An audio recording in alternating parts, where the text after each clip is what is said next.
Hello, this is NTA Nationwide. I am Joma Yusuf.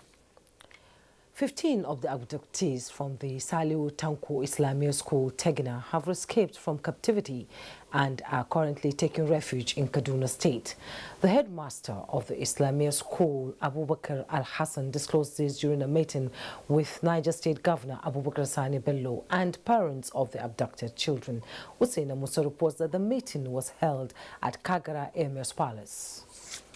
The students and pupils alongside their teachers were abducted on Saturday, the 29th of May this year.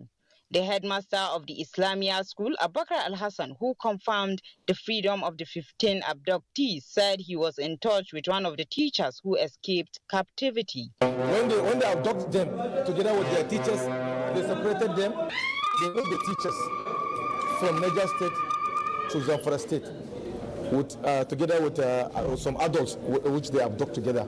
So from there now, God answered our prayer.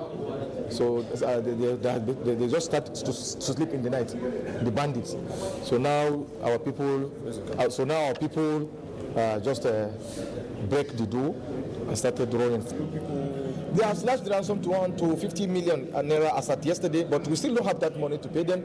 The only money we have is that 26 million naira, and that is the money we gave them. And that money is gathered. Some of the sources is from the donations we receive from concerned individuals.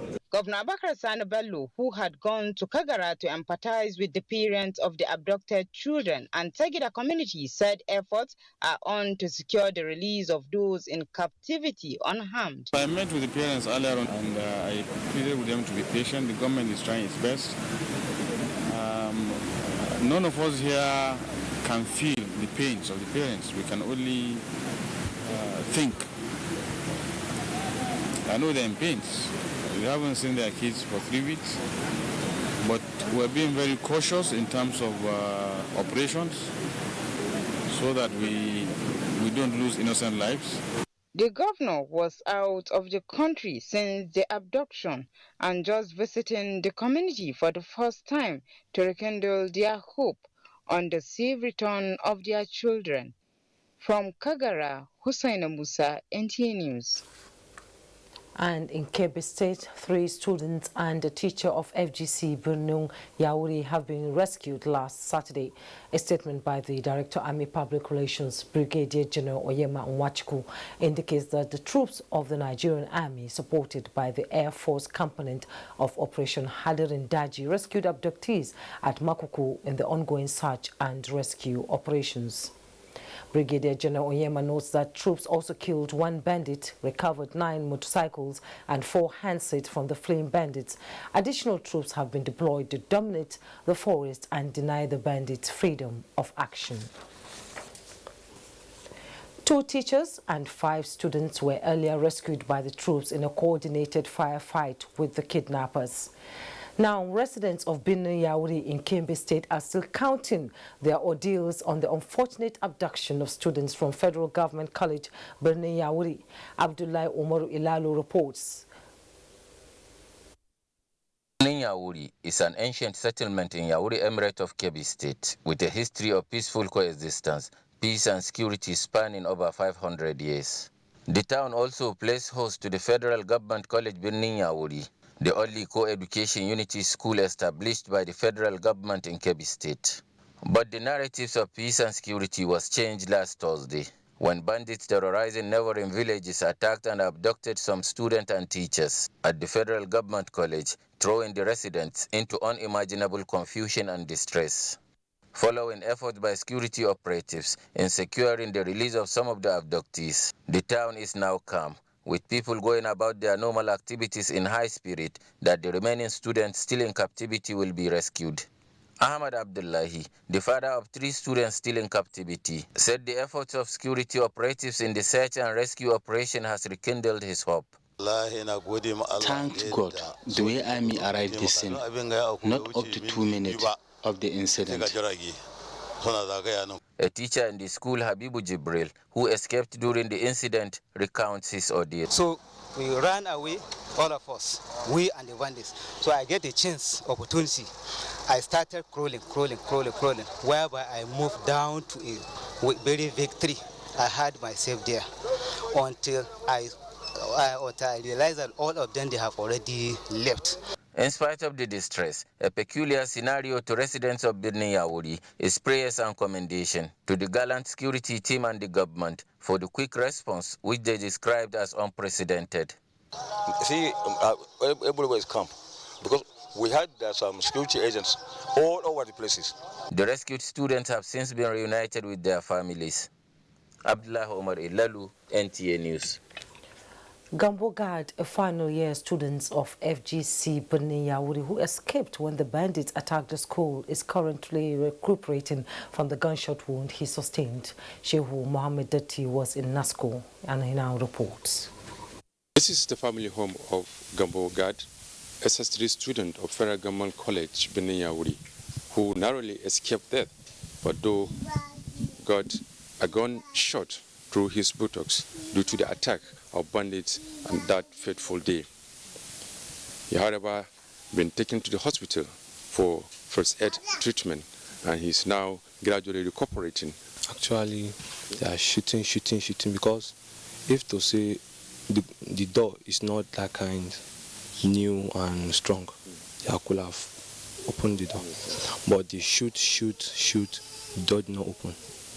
And some of primary students were beside the door, and then they are shooting the door, and then one went to pick up the student and bring them to their mothers, because we are together with their mothers, and then I now keep them to just find a place and sit. Or I just push them like this, and now here I had a gunshot my buttocks, and I fell down.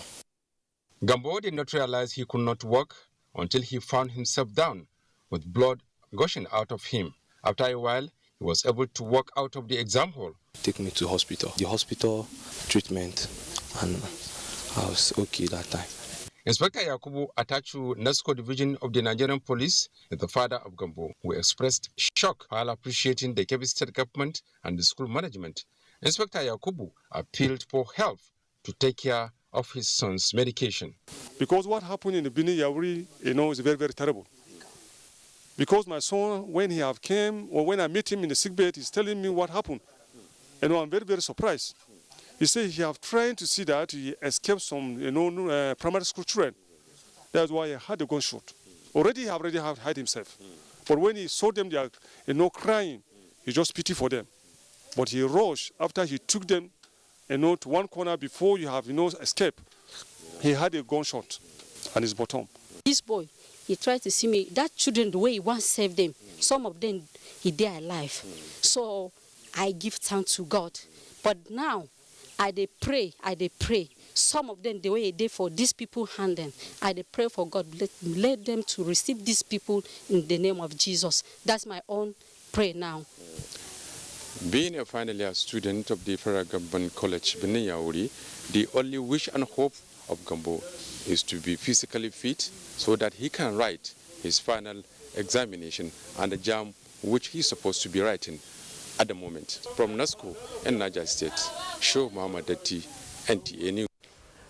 Still talking security, troops of Sector 2 Joint Task Force Northeast Operation Hadenkai in conjunction with Air Task Force have eliminated more than 20 Boko Haram and Islamic State West Africa Province ISWAP terrorist group on Sunday.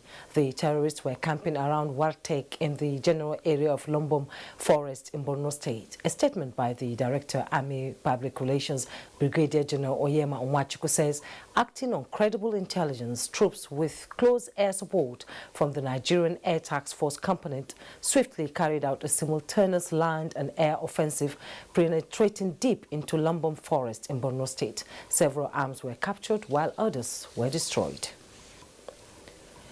Now, for other stories, President Muhammadu Buhari's visit to Maiduguri, the Borno state capital, has been applauded by security experts as a moral booster for the nation's troops and a pointer to the gradual restoration of social order in the northeast. Speaking on Good Morning Nigeria, they, however, advocated a review of the national counter-terrorism strategy. Lydia Sampson tells us more. His recent visit to Borno State, President Muhammadu Buhari inaugurated a series of projects executed by Governor Zulum's administration, including mass housing for the resettlement of internally displaced persons. Guest on Good Morning Nigeria noted that this is indicative of progress in rebuilding and reconstruction of the Northeast. Governor Zulum has achieved enormously in terms of delivery of projects, educational, health, roads and things like that. And yes, you said optics, because politics is also important.